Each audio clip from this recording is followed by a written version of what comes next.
Gloire à Jésus. Je voudrais vous saluer une fois de plus encore, peuple de Dieu, dans le beau et précieux nom de notre Seigneur et Sauveur Jésus-Christ. Sans plus tarder, nous allons prendre notre Bible dans le livre d'Exode. C'est un thème que nous avons essayé de donner ici une fois, mais en résumé.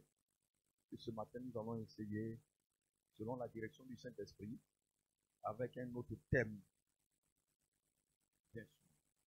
Exode chapitre 3, 1 à 4, nous faisons la lecture.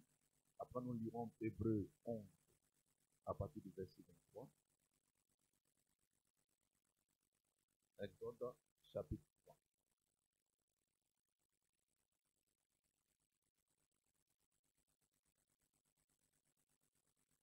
C'est bien le texte. Il est dit à partir du verset 1, Moïse faisait paître le troupeau de Jéthro, son beau-père, sacrificateur de Madian, et il le mena le troupeau derrière le désert et vint à la montagne de Dieu à Horeb. L'ange de l'Éternel lui apparut dans une flamme de feu au milieu d'un buisson. Moïse regarda, et voici le buisson était tout en feu, et le buisson ne se consumait point. Moïse dit, je veux me détourner pour voir quelle est cette grande vision, et pourquoi le buisson ne se consume point. L'Éternel vit qu'il se détournait pour voir, et Dieu l'appela du milieu du buisson et dit, Moïse, Moïse, et il répondit, me voici. Dieu lui dit, n'approche pas d'ici, ôte tes souliers de tes pieds, car le lieu sur lequel tu te tiens est une terre sainte. Et il ajouta, je suis le Dieu de ton père, le Dieu d'Abraham, le Dieu d'Isaac et le Dieu de Jacob. Moïse se cacha le visage et il craignait de regarder Dieu. On peut s'arrêter là et lire un autre passage dans le livre d'Hébreux, chapitre 11.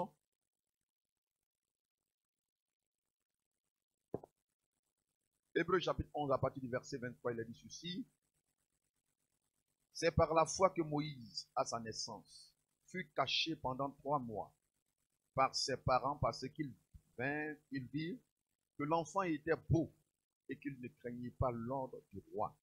C'est par la foi que Moïse, devenu grand, refusa d'être appelé fils de la fille de Pharaon, aimant mieux être maltraité avec le peuple de Dieu que d'avoir pour un temps la jouissance du péché. Regardant l'opprobre de Christ comme une richesse plus grande que les trésors de l'Égypte, car il avait les yeux fixés sur la rémunération. C'est par la foi qu'il quitta l'Égypte sans être effrayé de la colère du roi, car il se montra ferme comme voyant celui qui est invisible. C'est par la foi qu'il fit la Pâque et l'aspersion du sang afin que l'exterminateur ne touchât pas au premier-né des Israélites. C'est par la foi qu'il traversait la mer Rouge comme un lieu sec, tandis que les Égyptiens qui en firent la tentative furent engloutis.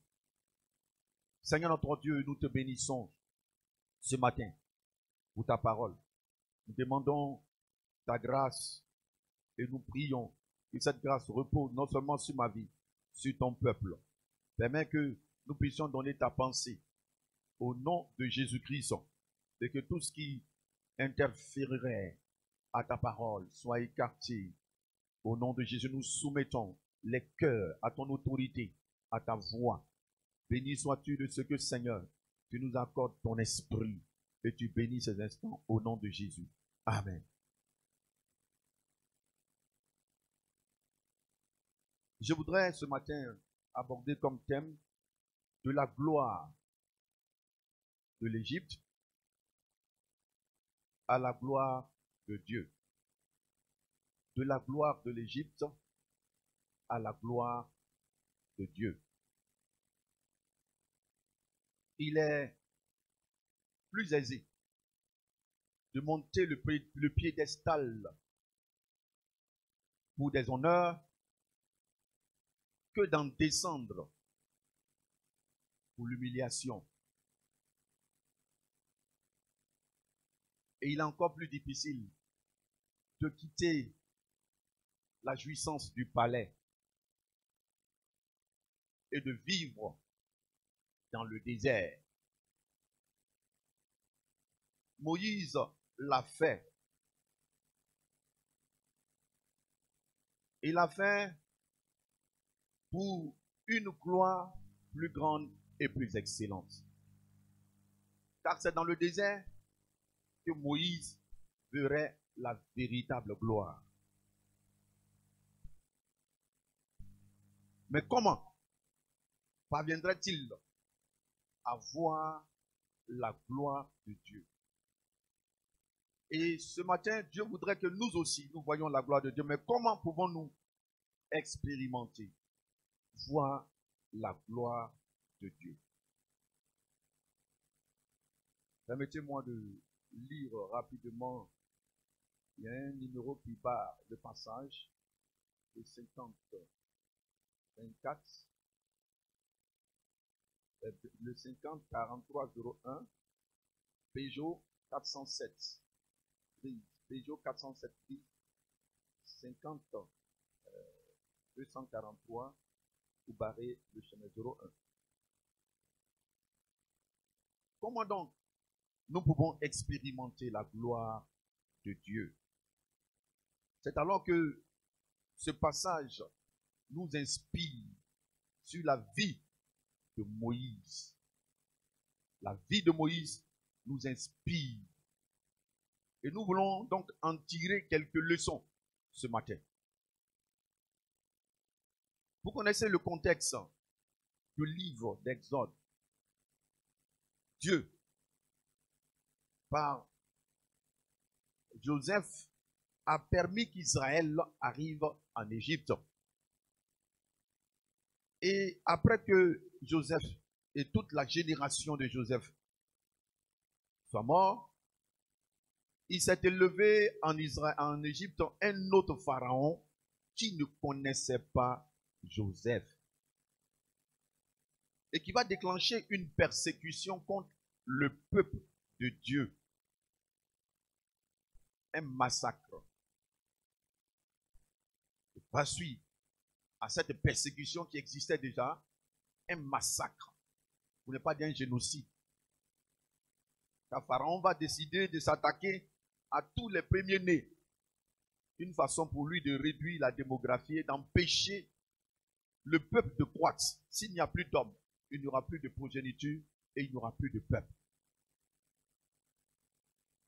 Mais Dieu, qui est le maître des temps et des circonstances, qui a élaboré son programme, son plan de salut depuis la fondation du monde, s'est fait concourir toutes choses pour la gloire de son nom. À cette même époque où les enfants étaient massacrés, Moïse, le libérateur choisi par Dieu, naîtra et vivra. Donc, il va naître, il va vivre, mais comment, dans quelles circonstances il va naître? Il va naître dans le palais du roi. Avant de connaître la fuite et la délivrance qu'il va apporter.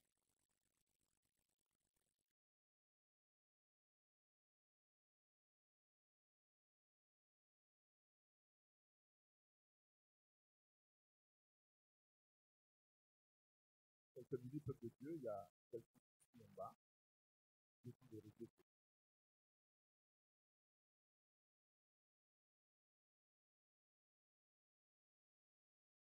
Moïse donc va goûter à la gloire de l'Égypte. Puis, il connaîtra la gloire de Dieu. Il faut souvent quitter la gloire de ce monde si nous voulons voir la gloire de Dieu. Il faut quitter la gloire de ce monde si nous voulons voir la gloire de Dieu. Il va donc faire l'expérience de la gloire de l'Égypte.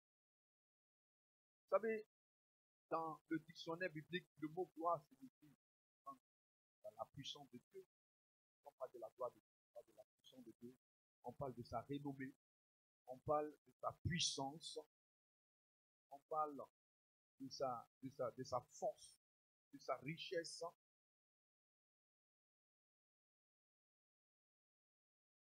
Mais Moïse va d'abord expérimenter la gloire de l'Égypte. Alors, pour parler de la gloire de l'Égypte, Dieu a autorisé que Moïse soit recueilli par la fille de Pharaon. Il va grandir dans le palais du roi.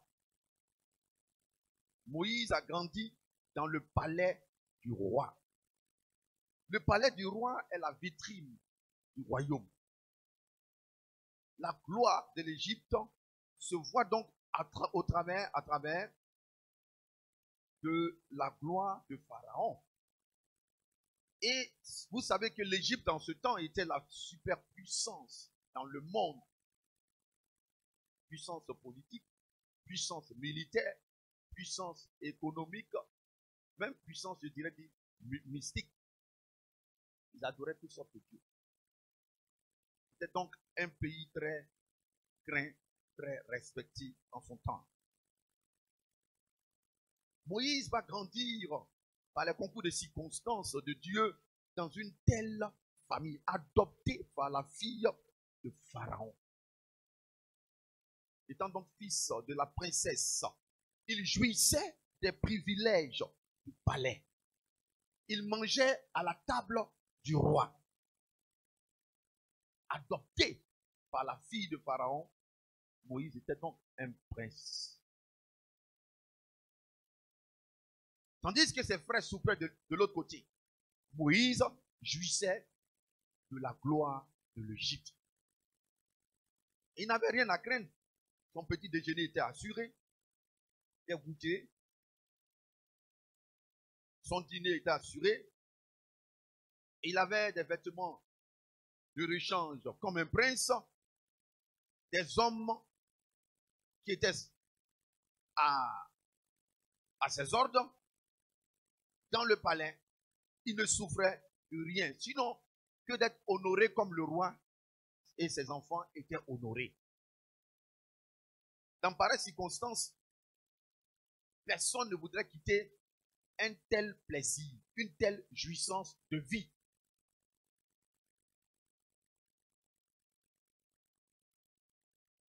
Mais pourquoi est-ce que Dieu permet-il à Moïse de vivre une telle vie, c'est-à-dire entre les mains des ennemis de son peuple?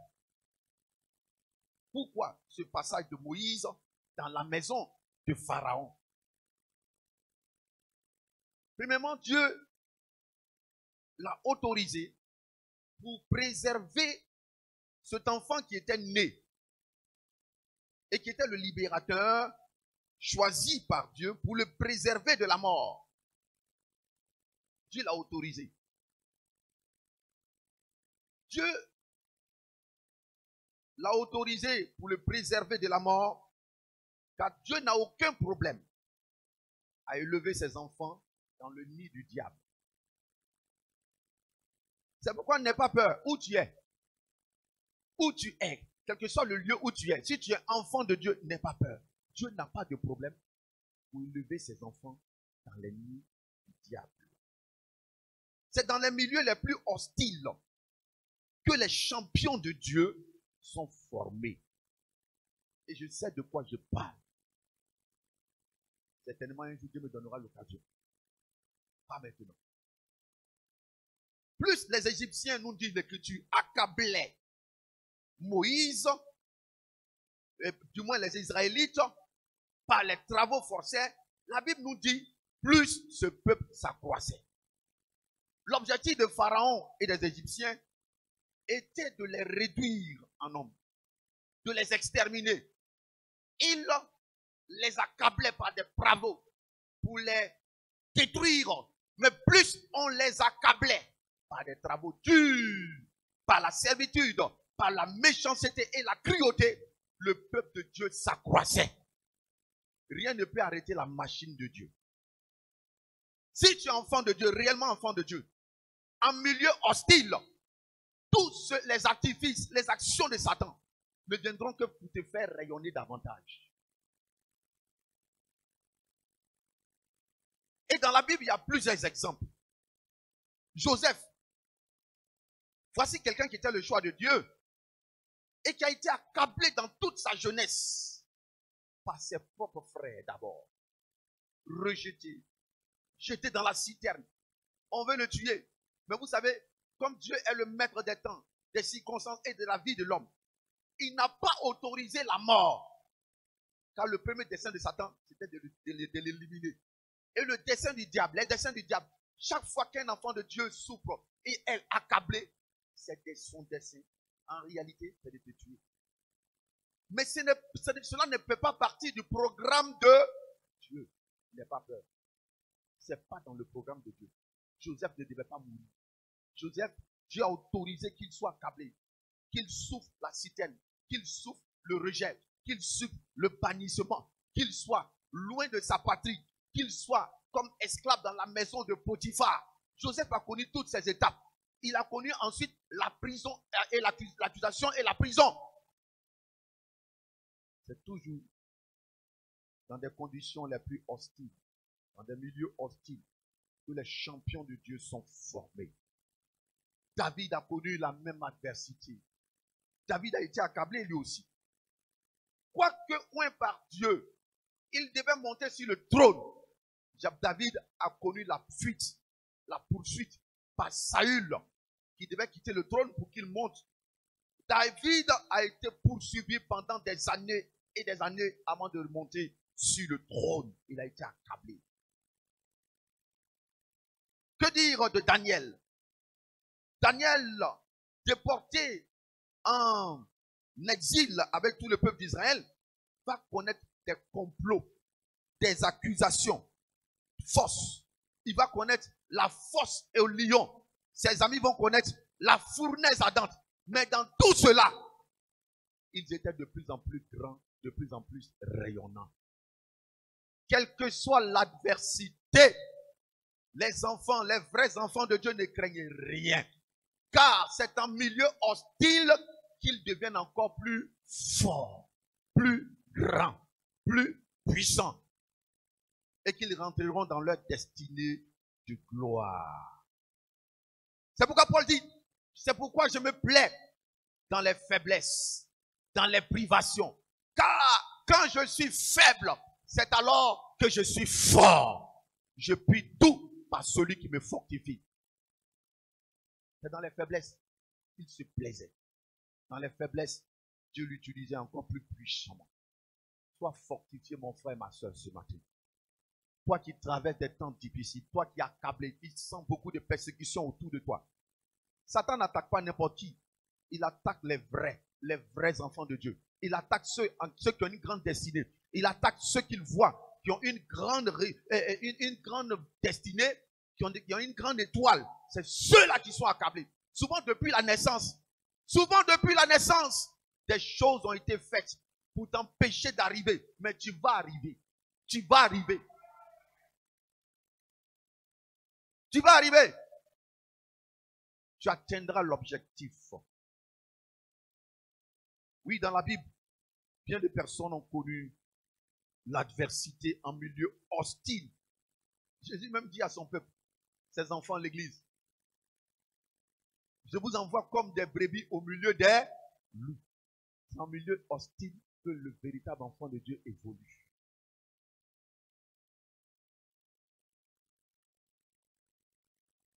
Bien-aimés, on pourrait citer beaucoup d'exemples. En dehors de Joseph, de David, de Daniel, nous pourrions citer aussi l'exemple d'Élie et bien d'autres personnes. Mais nous allons nous arrêter là pour ce qui est des exemples des personnes qui sont accablées pour montrer que les véritables enfants de Dieu évoluent toujours en milieu hostile, mais ils deviennent de plus en plus forts. Quand vous avez une destinée particulière, vous aurez des épreuves particulières, un traitement aussi souvent particulier. un parcours particulier.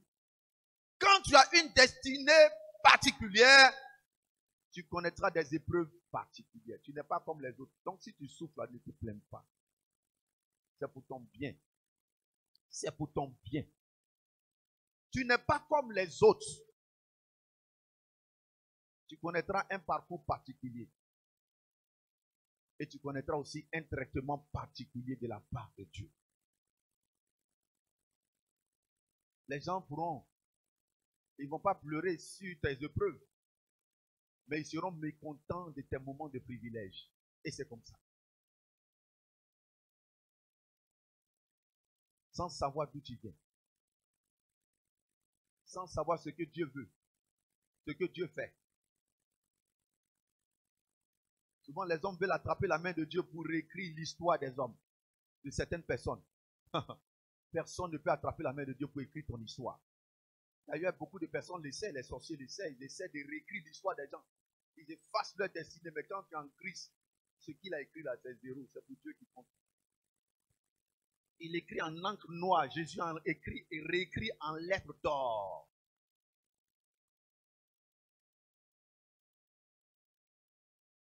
Moïse jouissait donc de tous ses privilèges. Juste après sa naissance, Dieu a autorisé donc sa naissance dans de telles conditions pour le préserver. Au moment où le peuple de Dieu était accablé, pour le préserver. Pas seulement pour le préserver, mais aussi pour qu'il apprenne la sagesse, la science égyptienne, les lettres égyptiennes, la culture égyptienne. Le palais lui offrait une école, un cadre idéal. L'Égypte en ce temps possédait les lettres, les écritures. En vue de ce que Dieu ferait avec Moïse, à savoir le libérateur d'Israël, devait savoir lire et écrire pour transmettre la loi au peuple de Dieu. Donc son passage dans la maison de Pharaon, ce temps de jouissance de la gloire de l'Égypte, c'est là une des raisons. Apprendre la science, la sagesse, la méthode. Ce n'est pas tout ce qui est de l'autre côté qui est mauvais. Il y a aussi souvent de bonnes choses que Dieu peut nous prodiguer à partir du monde ou de l'ennemi. Personnellement, c'est dans l'adversité que Dieu m'a appris à combattre. C'est dans l'adversité que Dieu m'a appris à prier. C'est dans l'adversité que Dieu m'a appris à chercher sa face. Dans la grande adversité. Il a appris donc des choses de l'Égypte qui lui seront utiles en tant que libérateur.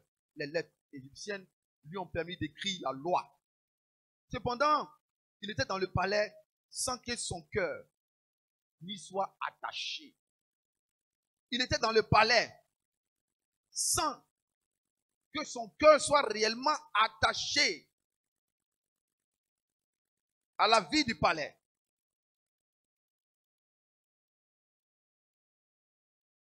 Il a dit, aimant mieux être maltraité avec le peuple de Dieu que d'avoir pour un temps la jouissance du péché. Moïse, dans son cœur, aimait être maltraité avec ses frères. Il n'a pas accepté la condition de prince. Il aimait être maltraité avec ses frères que d'avoir pour un temps la jouissance du péché. C'est-à-dire qu'il considérait la gloire du palais de l'Égypte comme péché.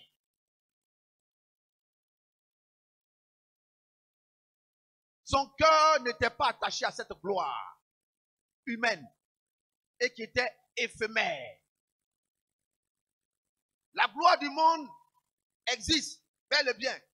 La renommée, être grand dans ce monde. Qui ne veut pas être grand? Qui ne veut pas avoir des honneurs? Qui ne veut pas monter toujours sur le piédestal? Qui ne veut pas être mieux vu dans le monde? Qu'est-ce qui pousse les hommes aujourd'hui sur les réseaux sociaux à se produire, à se montrer? C'est souvent cette recherche de la bonne image, de la gloire, facile. Mais Moïse a considéré la gloire de l'Égypte comme éphémère et comme souillure, comme péché.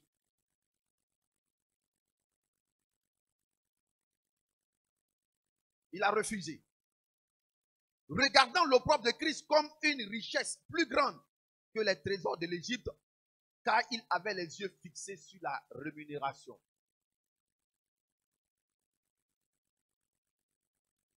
Moïse n'a pas attaché son cœur à cette gloire du palais, à la jouissance du palais, à la gloire, aux honneurs. L'homme qui sort, qui a acclamé, il n'a pas attaché son cœur à ces choses. Les richesses de l'Égypte, un avenir assuré. Il n'a pas attaché son cœur à une telle gloire. Parce qu'il connaissait Dieu, il avait les yeux fixés sur Christ. Les rémunérations en Dieu sont les meilleures. La gloire de Dieu est la meilleure.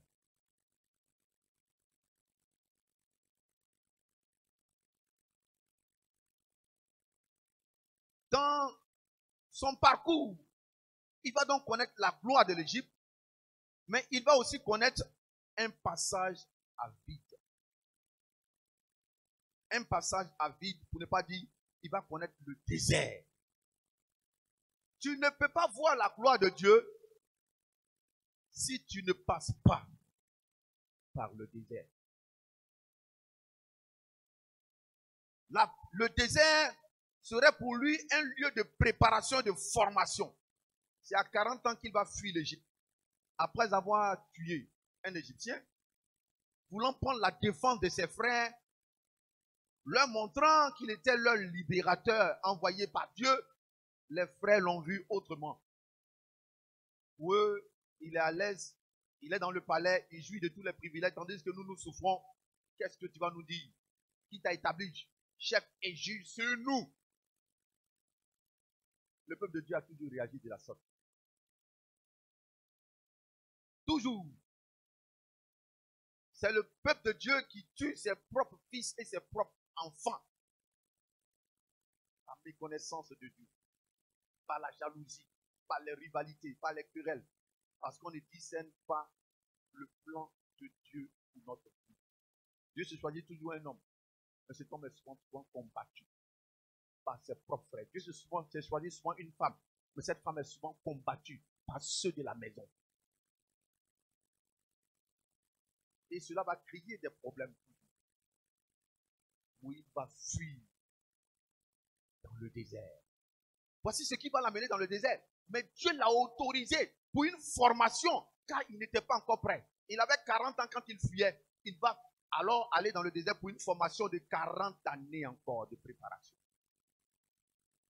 Quand Dieu t'appelle à de grandes choses, mon frère, ma soeur, ne te plains pas de l'épreuve que tu vis.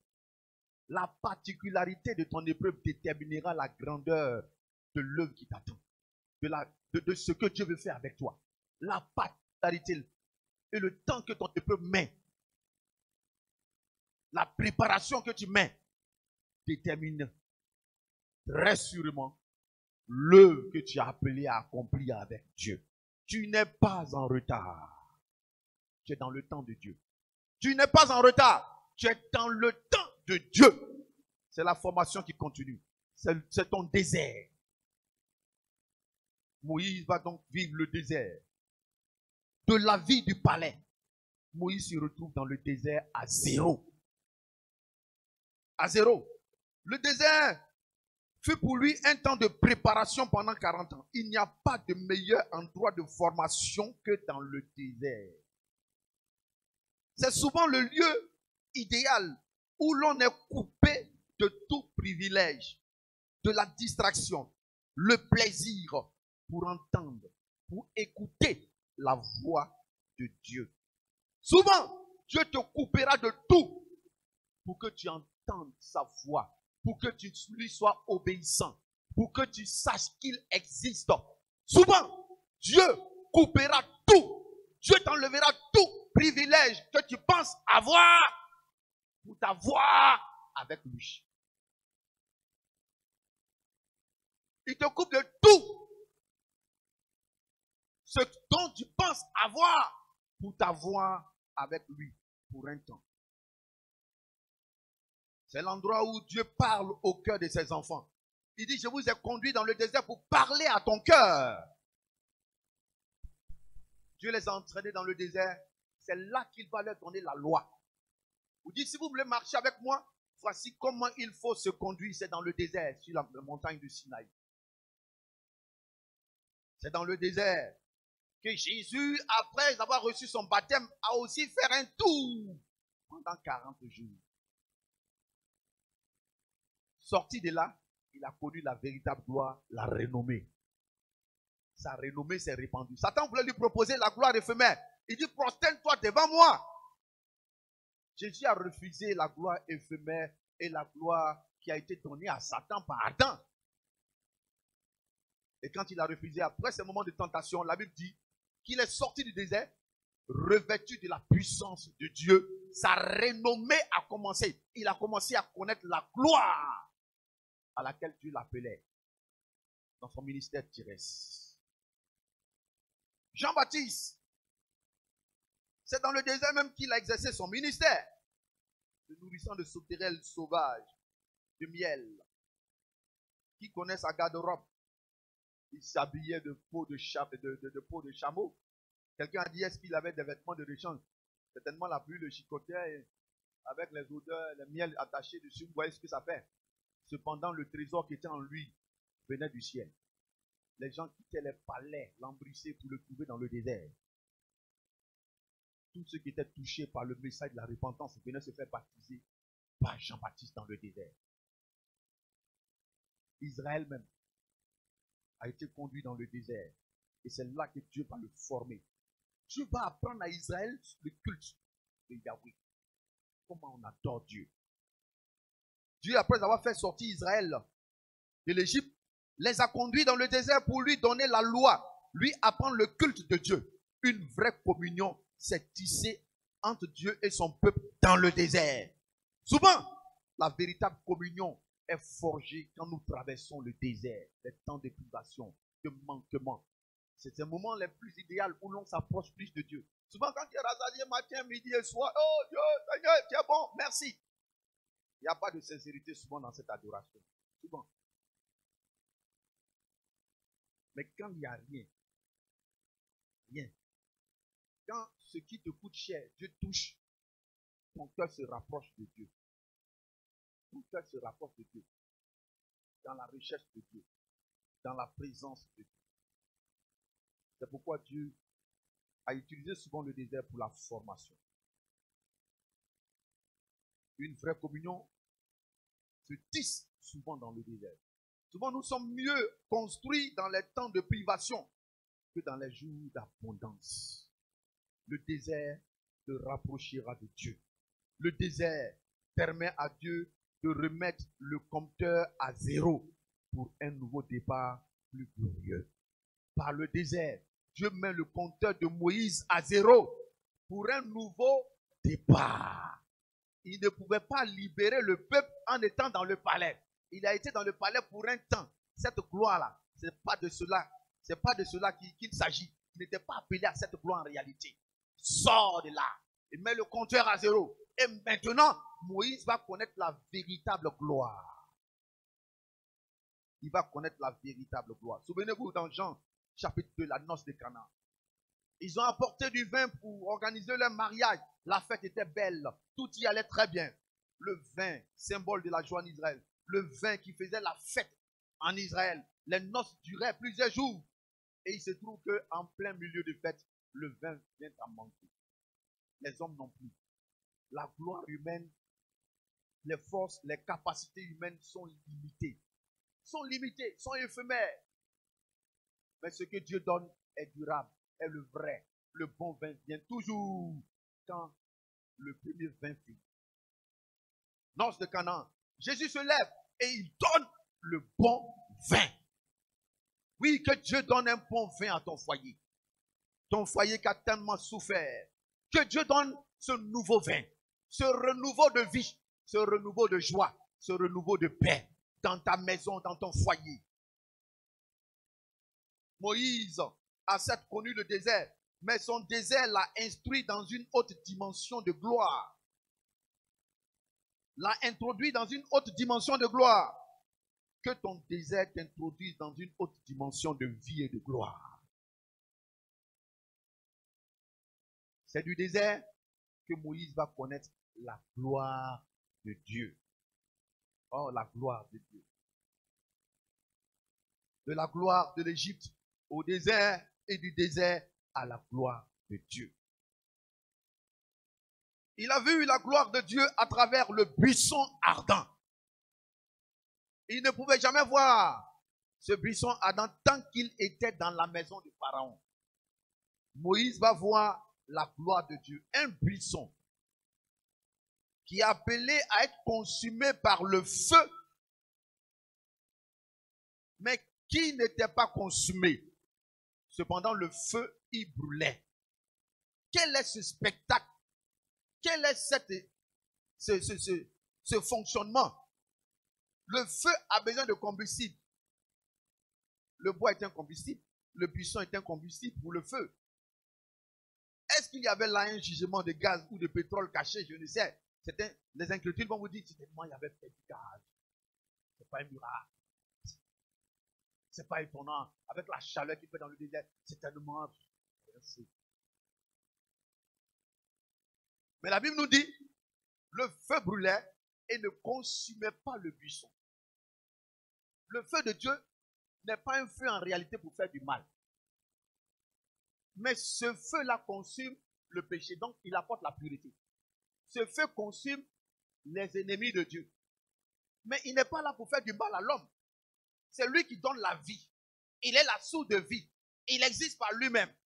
Il n'a pas besoin que quelqu'un l'alimente. Il existe par lui-même. C'est Dieu. Yahweh, l'Éternel, le Dieu Jésus. Il a vu ce spectacle. Quelle grâce pour cet homme. Il a vu la gloire de Dieu. Non seulement cela, il a entendu la voix de l'Éternel du buisson. L'ange de l'Éternel lui dit, n'approche pas d'ici. Le lieu où tu t'étais est une terre sainte. Il entend Dieu lui parlait bouche à bouche. Il voit, il entend. Et Dieu l'appelle à être le libérateur de son peuple. Moïse a vu la gloire de Dieu. Moïse a vu la gloire de Dieu. Face à ce buisson, je prie que Dieu te donne une vision qui va bouleverser ta destinée. Qui va bouleverser, qui va changer les choses. Pour te donner le meilleur. Il a vu également la gloire de Dieu au travers des miracles et des prodiges que jamais un homme n'a pu accomplir, un simple homme n'a accompli sur la terre. En Égypte, quand on parle de ces types-là, ce sont des prodiges, ce sont des miracles que Moïse va accomplir en châtiant les Égyptiens. Il va connaître de grands prodiges. L'eau qui se change en sang, faire monter des grenouilles de l'eau, des ténèbres qui couvrent l'Égypte, la poussière qui se change en boue. Et là, les magiciens n'ont pas pu faire le même miracle. Et ils ont témoigné, c'est le doigt de Dieu, la main de Dieu, c'est la puissance de Dieu. Ils ont reconnu qu'il y a des choses que Satan ne peut pas faire. Satan fait des miracles mensongers. Cependant, il y a des miracles qu'il ne peut pas accomplir. Mais par l'entremise de Moïse, Dieu a accompli des miracles pas possibles et des prodiges. Il a vu la gloire de Dieu. Que Dieu fasse de toi un instrument de sa gloire et que tu vois des miracles et des prodiges. Moïse a vu la mer rouge se fendre en deux. La mer rouge se fendre en deux. Je suis convaincu que lorsqu'on lit ces passages, plusieurs ne croient pas. C'est comme une simple lecture. La mer se fendre en deux, devant un simple homme qui tend le bâton au nom de l'Éternel. La mer se fend en deux, laissant passer le peuple de Dieu. Est-ce qu'il n'a pas vu la gloire de Dieu?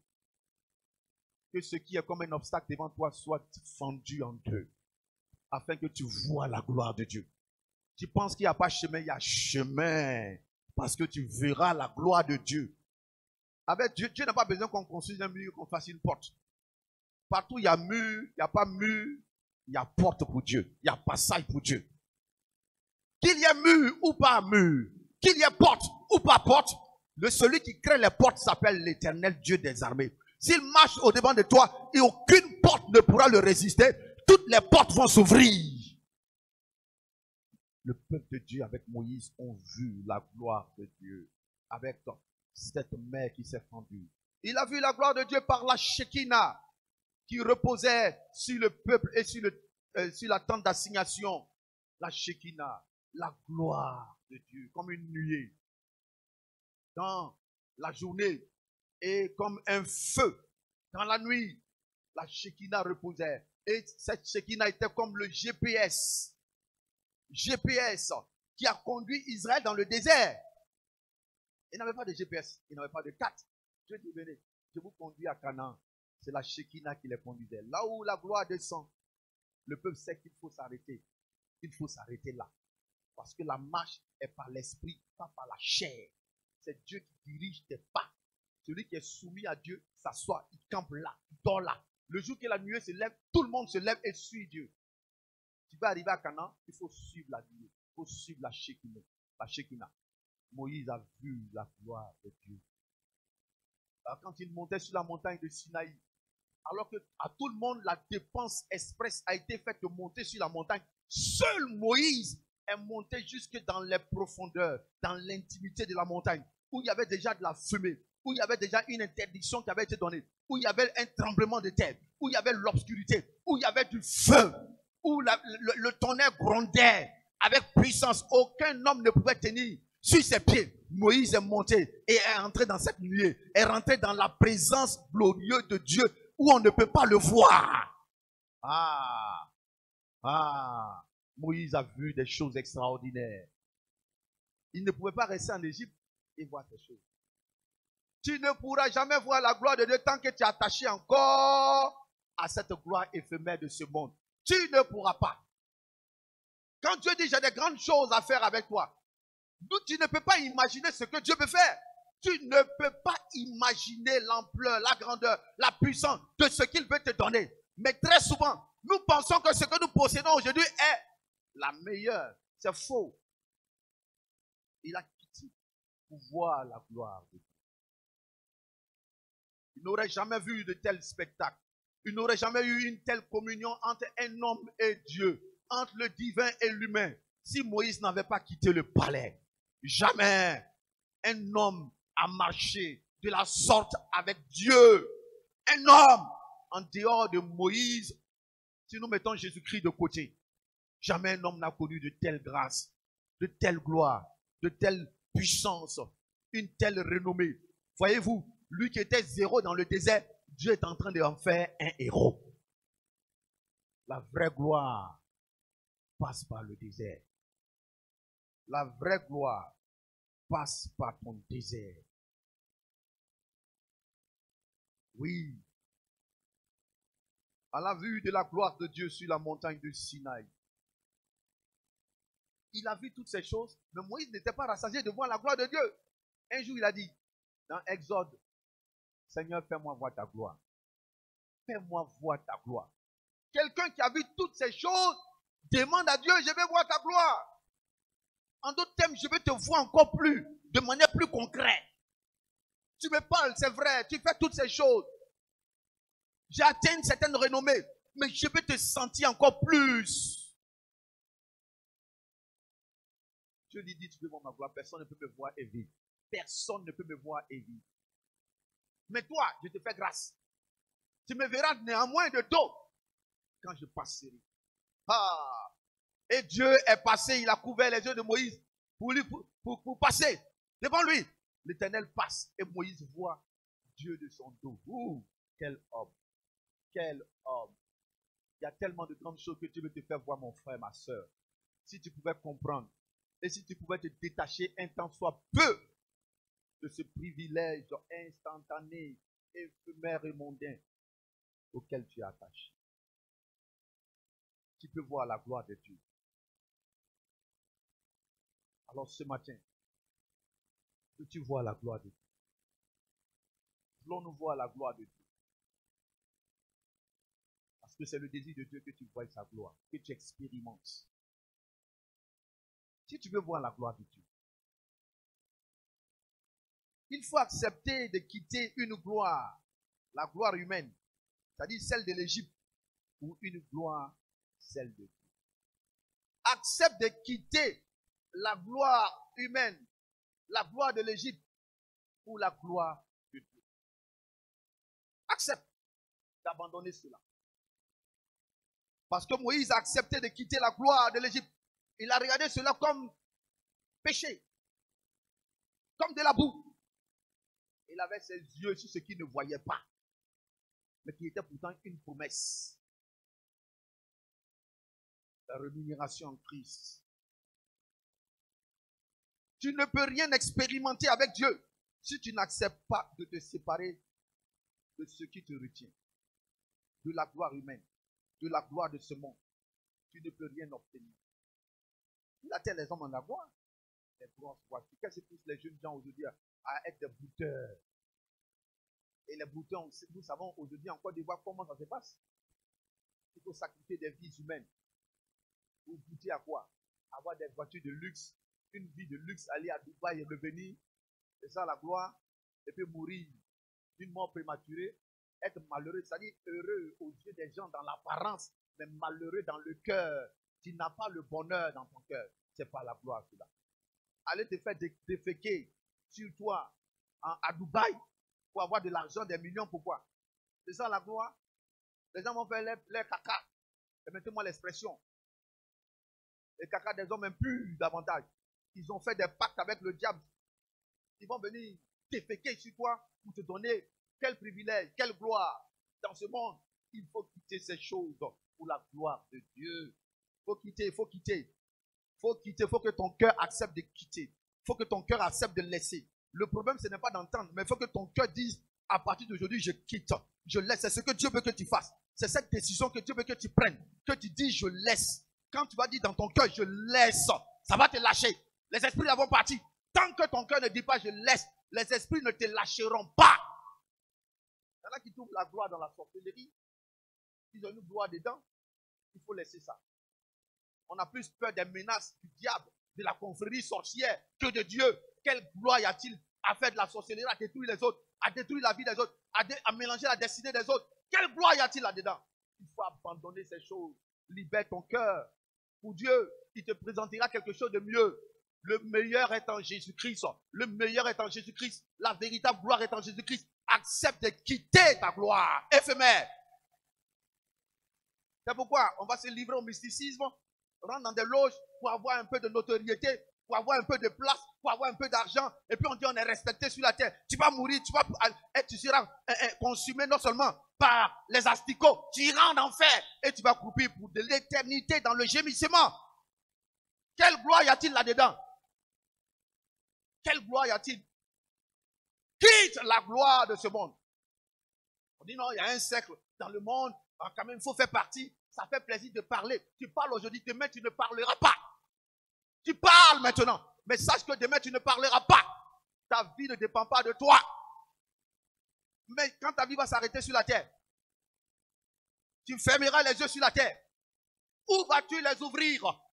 Où vas-tu les ouvrir? Dans l'obscurité profonde des ténèbres et du péché et du feu? Ou dans la félicité, dans la gloire céleste? Où vas-tu ouvrir les yeux quand tu vas les fermer sur la terre? Malheur à toi si tu fermes tes yeux en ne quittant pas la gloire de ce monde. Mais béni sois-tu si tu fermes les yeux et que tu quittes cette gloire, tu es déjà dans le ciel de gloire.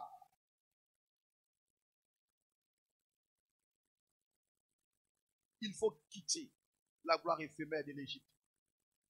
Tu ne peux rien expérimenter avec Dieu si tu n'acceptes pas de te séparer de la gloire de ce monde. Canaan passe par le désert. Canaan passe par le désert.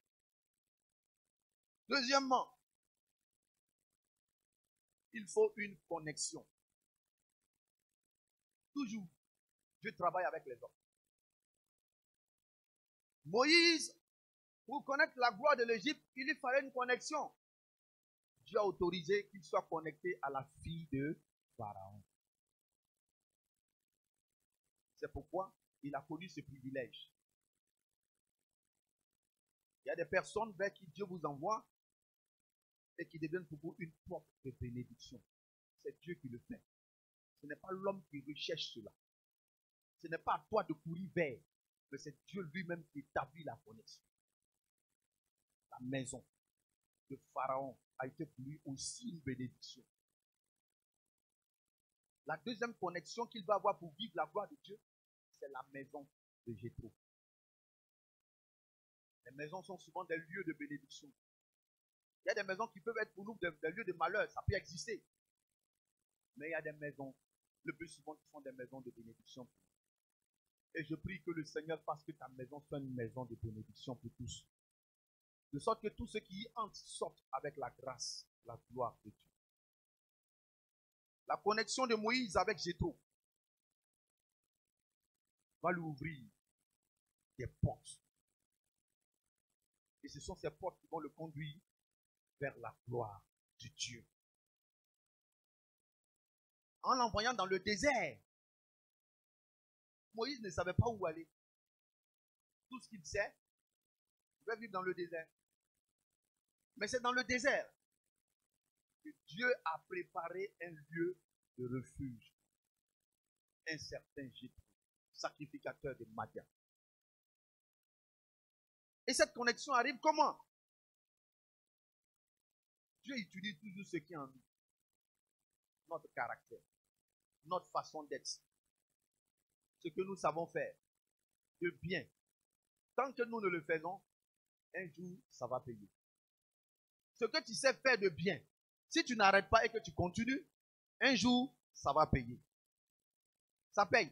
Mais si tu dis, les hommes m'ont tellement fait du mal, à partir d'aujourd'hui, j'arrête de faire ceci ou de faire cela, tu te feras plus de mal. Si tu continues, ça va payer. Parce que Joseph savait donner des songes aux autres, savait se préoccuper de la vie des autres. Voyez-vous, les mêmes songes, la même grâce l'a conduit à monter sur le palais de Pharaon. Mais si il avait éteint le don, pensez-vous qu'on aurait eu recours à lui et qu'il serait monté sur le trône de Pharaon? C'est pourquoi n'éteins pas le don que Dieu t'a donné. N'arrête pas de faire ta générosité. N'arrête pas de servir Dieu. Ne regarde pas la méchanceté. Ne regarde pas au coup que tu endures, que tu connais. Ne vis pas, ne regarde pas toutes ces choses. Continue. Persévère. Persévère. C'est souvent par cet élément que Dieu passera pour établir une nouvelle connexion qui va te propulser. Voyez-vous, Moïse avait en lui le sens du justicier. C'est pourquoi il venait vers ses frères pour leur montrer qu'il est leur libérateur. Les frères n'ont pas compris le message. Ils ont vu en lui un opportuniste, quelqu'un qui veut se mettre au devant d'eux comme étant leur chef. Et ils vont crier, qui t'a établi chef et juge sur nous? Non, ils n'ont pas compris. Moïse avait en lui le sens de justice. Il n'aime pas qu'on fasse de l'injustice. Mais dans le désert, il va encore manifester ce caractère de justicier. Parce qu'il va trouver un puits. Quand il a fui dans le désert, il va trouver un oasis. Il y a toujours un oasis dans ton désert. Même quand c'est chaud, comment Dieu permet que tu manges un peu. Un oasis. Si tu es reconnaissant à Dieu, tu vas dire oui, c'est vrai, Seigneur, merci. Donc bénis Dieu pour ça, en entendant de sortir. Et devant ce oasis, il voit un puits. Et devant le puits, des hommes qui viennent, tout le monde vient dans ce seul puits-là pour abreuver les bêtes, souvent les bêtes. Et voici que des hommes vont jouer la loi du plus fort sur des jeunes filles. Moïse dit non, ça ne se passe pas comme ça. Même si je suis un étranger, je ne vous connais pas. Il va dégager les hommes, permettre aux femmes de pouvoir se servir librement. Son sens de justicier, là, il allait faire ça dans le désert. Ce qu'il a chassé de l'Égypte, dans le désert, il l'a fait. Et cette fois-ci, ça va payer. Parce qu'il était dans le désert ne sachant où aller. Les jeunes filles font un rapport à leur papa, Jéthro. Le père dit, mais comment vous pouvez laisser un tel homme partir? Parce que les hommes d'avant avaient ce sens de l'hospitalité. Quelqu'un de bien, il faut toujours l'accueillir, il faut toujours lui faire des présents, il faut lui donner le meilleur de nous-mêmes. Ce sont des valeurs qui tendent à disparaître avec le monde moderne parce qu'on a peur d'héberger un voleur, parce que aussi la méchanceté s'est accrue. C'est ça qui est la vérité aussi. La méchanceté s'est accrue. L'égoïsme s'est accru. On amasse seulement que pour soi et pour sa petite famille. C'est dommage quand ça arrive en milieu chrétien. Alors, Jéthro dit, faites-le venir. C'est comme ça que Moïse va trouver un refuge. Jéthro, la connexion avec Jéthro va lui ouvrir les portes de refuge. Quand il quitte le palais, il faut d'abord qu'il ait un abri. C'est chez Jéthro. Là où tu es, c'est pour toi un refuge. Bénis la maison. Bénis cette maison. Ne te plains pas de ce qui se passe dans la maison, mais bénis cette maison. Plus tu béniras, Dieu te bénira. Jéthro sera pour lui un refuge. Et la deuxième porte que Jéthro va lui ouvrir dans cette connexion, Jéthro sera pour lui donc un beau-père. Il va lui donner sa fille en mariage. C'est dans le désert que Dieu a autorisé son mariage avec Séphora. Séphora et des gens ont voulu mettre leur bouche dedans. Toi, tu es allé marier femme éthiopienne. Ils ont eu pour leur compte. Et l'affaire de Moïse, c'est une affaire entre Dieu et lui. Ce n'est pas une affaire entre les hommes et les hommes. Ils ont eu pour leur compte. Ce n'est pas dans tout on met sa bouche. Hein. Et ce n'est pas avec tout le monde qu'il faut parler. Ça, je vous le dis. Je vous le dis. Si tu veux te repentir de certaines choses, répands-toi. Ce n'est pas dans tout il faut mettre ta bouche. Souvent, Dieu met quelqu'un devant, mais tu ne sais pas que lui-même il est derrière. Et dans ce qu'il est en train de faire, fais attention à tes pensées. Fais attention à ta manière de faire et d'agir. Parce que dans les gestes qu'il fait que tu n'aimes pas là, c'est Dieu que tu es en train de détester. Et tu t'attires des malheurs, des blocages que tu ne connais pas. Après, tu viens mettre ta tête encore. Homme de Dieu, priez pour moi. Il y a trop de blocages. Tu te condamnes. Tu te condamnes. Alors, la porte de Jéthro lui est ouverte. Et Moïse va séjourner chez lui. Il sera son beau-père. Et lui, le beau-fils. Il a marié. Par Jéthro, les portes du mariage sont ouvertes. Par Jéthro, Moïse va trouver une activité à faire. Ce n'est pas comme le palais. Mais tout ce qu'il trouve maintenant a une jouissance particulière. C'est avec la liberté et la joie du Seigneur. Le bonheur véritable, c'est ce que Dieu te donne où tu es à l'aise. Ce n'est pas forcément l'opulence. Ce n'est pas forcément cela. Mais tu as la paix avec ce que tu as. Tu as la joie avec ce que tu as, le peu que tu as. Il a du travail. Berger en Israël. Du moins en Égypte. Et les portes du ministère lui seront ouvertes, étant dans la maison de Jéthro. Oh, quelle maison de bénédiction. Les portes du ministère. Parce qu'en faisant paître le troupeau, voici que Moïse arrive un jour sur la montagne. Il voit le spectacle du buisson ardent. Et c'est là que la rencontre de Dieu est faite. Le Dieu est le Dieu de la providence divine. Le Dieu qui est le maître des circonstances des temps. Le Dieu qui sait faire concourir toutes choses pour nous amener à voir sa gloire. Voici Moïse et Dieu face à face. Il fallait qu'il passe par la maison de Jéthro et non par l'Égypte. C'est dans la maison de Jéthro. Je ne sais pas qui est ton Jéthro, mais c'est à partir de là-bas que ta bénédiction va sortir. Agar était dans la maison d'Abraham, elle était en paix.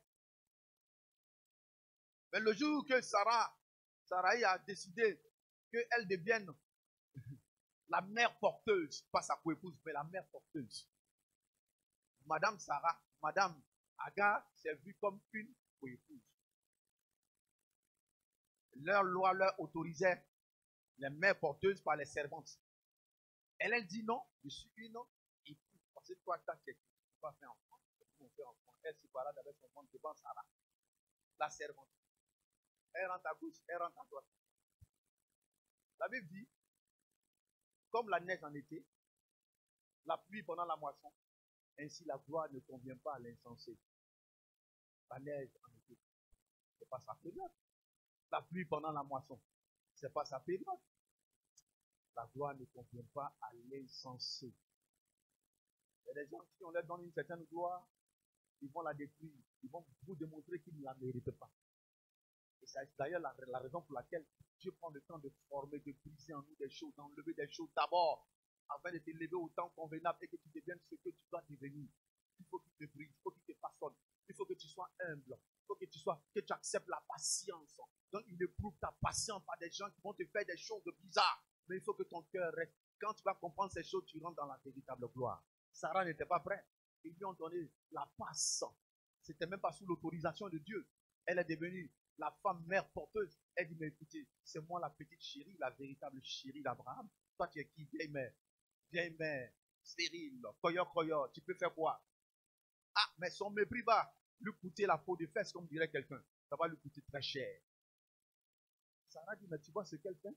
Abraham dit, mais c'est ta servante. Elle est en ton pouvoir. Attention, quand tu es sous le toit de quelqu'un, tu es en son pouvoir. Fais attention, quand tu es sous l'autorité de quelqu'un, tu es en son pouvoir. Il peut s'élever faire des choses. Attention, parce que tu es en son pouvoir, tu es sous son pouvoir, Dieu lui donne l'autorité. L'autorité sur toi. Il peut décider des choses. Il peut dire des choses qui vont t'atteindre. Attention. Et c'est comme ça qu'elle va perdre maintenant ce poste. Elle sera chassée dans le désert. On me dit, tu n'as pas dit tu peux. Mais dans le désert, Dieu va dire, va t'humilier. Ce qu'il te faut faire, va t'humilier. Dans cette maison où tu te trouves, humilie-toi. Humilie-toi sous la puissante main de Dieu. Humilie-toi sous la main des hommes, afin que Dieu t'élève au temps convenable. Oui, dans cette maison, les portes du ministère lui sont ouvertes. Dans cette maison, également, Jéthro sera pour lui un conseiller. Voici un homme qui est un païen, certes, mais Moïse s'assoit du matin au soir, il doit juger des milliers de peuples. Chacun vient individuellement par tribu ou par quoi, avec ses problèmes. Ah, du matin au soir, est-ce possible? Jéthro a regardé. Il dit, mais Moïse, ce peuple est trop nombreux pour que tu fasses cela. Tu t'épuises et tu épuises le peuple. Bien aimé, Moïse voyait Dieu face à face. Il voyait la gloire de Dieu. Il a parlé avec Dieu bouche à bouche. Mais il y a des choses qui lui manquaient. Ce n'est pas tout que l'onction te donne. Ce n'est pas tout que la présence de Dieu que tu as te donne. Il y a des choses que nous devons apprendre à vivre aussi avec les autres. Il va faire son école de Héna dans la maison de Jéthro. Jéthro lui dit, établis des hommes de 1000, des hommes de 100, des hommes de 50 et des hommes de 10. Et il parle là de la délégation de pouvoir. Quand les gens sont nombreux, tu es la tête. Oui, mais tu établis des hommes de 1000, de 100, de 50 et de 10. C'est ce que nous avons fait ici au Chandelier, que nous sommes venus trouver. Il y a le pasteur principal, il y a le conseil, il y a les départements. Et après les départements, il y a les comités. Il y a aussi le célèbre, il y a la jeunesse, il y a les classes d'âge avec des responsabilités établies sur chaque groupe. En réalité, ce n'est pas pour se faire son petit royaume personnel, c'est pour remonter les informations vers Moïse. C'est lui qui porte la vision vers Moïse. Mais souvent, on a pris ces départements, on a fait notre petit royaume, on fait tout là-dedans. Et le pasteur n'a rien à voir là-dedans. Attention, attention, respectons la parole de Dieu, ce que Dieu dit. Parce que nous suivons une ligne de conduite selon la parole de Dieu. Jéthro lui a donné ce bon conseil. Il a appris aussi avec nous. Oui, nous pouvons beaucoup apprendre de ce monde. Mais il y a des choses que nous ne devons pas accepter. Il y a ce que nous devons prendre, il y a ce que nous ne devons pas prendre. Jéthro a été pour lui un véritable conseiller. Oh, bien-aimé, ce matin, je veux te dire que celui qui peut t'ouvrir toutes sortes de portes, celui avec qui tu dois faire la connexion, c'est la personne de Jésus-Christ. Jésus-Christ est la seule personne qui nous donne la véritable connexion. C'est par lui que tu trouveras des hommes qu'il faut ou des femmes qu'il faut sur ton chemin. Par Jésus, tu trouveras un refuge. En lui, l'orphelin trouve un refuge. En lui, la veuve trouve un refuge. En Jésus-Christ, l'étranger trouve un refuge. Le faible, il est le défenseur des faibles. Il n'est pas venu pour éteindre le lumignon fumé qui fume encore, mais pour rallumer. Jésus-Christ est le véritable refuge. Mais Jésus-Christ, en lui, nous trouvons aussi les portes du mariage. C'est le véritable mariage, c'est en Jésus-Christ. Le vrai mariage, pas celui qui est conçu selon le monde, mais selon Jésus-Christ de Nazareth, c'est en Jésus-Christ. En Christ, Jésus, nous pouvons trouver le travail sans donner des pots de vin ici, sans payer de l'argent pour passer tel concours ou tel concours. Mais en Jésus-Christ, c'est possible parce que ta destinée est entre les mains de Jésus-Christ. C'est lui seul qui te donne véritablement les bonnes choses. Jésus est ta porte de connexion. Oui, la porte du ministère. Comme Moïse a trouvé la porte du ministère devant le buisson de Ardent, Jésus a une destinée pour ta vie. Oui, il sait de quoi tu es fait et il sait ce qu'il a préparé pour ta vie. Ne dis pas que tu n'as pas un avenir. Ne dis pas que Dieu ne te voit pas. Ne dis pas que Dieu ne sait pas ta situation. Dieu sait toutes choses. Reste connecté à Jésus-Christ de Nazareth. Il a déjà tracé le plan pour toi. Suis ses voies. Tu atteindras certainement le but. Reste connecté à Jésus-Christ. Reste attaché à ton Dieu, à sa parole. Jésus-Christ, notre véritable conseiller. Oui, il nous a donné le Saint-Esprit. Il est notre véritable conseiller. Quand les hommes ne te donneraient pas de bons conseils, quand les hommes te mépriseraient, te rejetteraient, Jésus reste le vrai conseiller. Il ne déçoit jamais. Il ne trahit jamais. Il ne ment jamais. Ce qu'il dit, il a la capacité, il a le pouvoir de le faire. Il ne trahit pas. Il ne déçoit pas. Jésus est ta véritable connexion. Ce matin, je ne sais pas où tu en es avec ta connexion avec Dieu. Es-tu déconnecté par les soucis de la vie? Es-tu déconnecté? Tu as perdu le réseau, tu n'arrives plus à méditer, à lire la parole. Es-tu déçu de Jésus? Dieu veut restaurer ta connexion avec lui. Car c'est de cette connexion avec lui que tu verras sa gloire. Dieu veut t'amener à voir sa gloire. C'est par cette connexion en Christ seul, les yeux fixés sur lui, sur la rémunération, que tu pourras voir les grandes choses. Es-tu prêt ou prête à vivre des choses nouvelles avec Dieu? À voir la gloire de Dieu.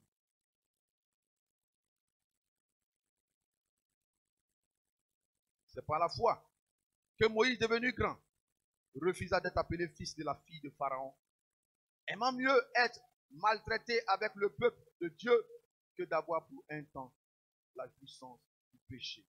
Regardons l'opprobre de Christ comme une richesse plus grande que les trésors de l'Égypte, car il avait les yeux fixés sur la rémunération. Veux-tu te séparer de quelque chose ce matin pour t'attacher à Dieu? Sépare-toi de ce qui semble être une gloire entre tes mains et attache-toi, connecte-toi à ce Jésus. Est-ce qu'on peut baisser les têtes et prier le Seigneur?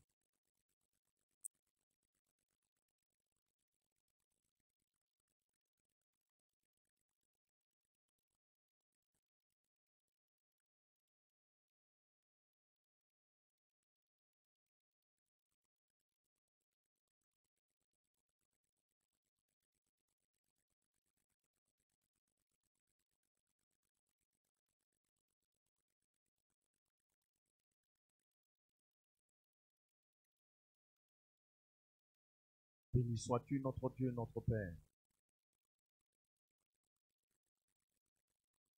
Nous voulons te prier, Père.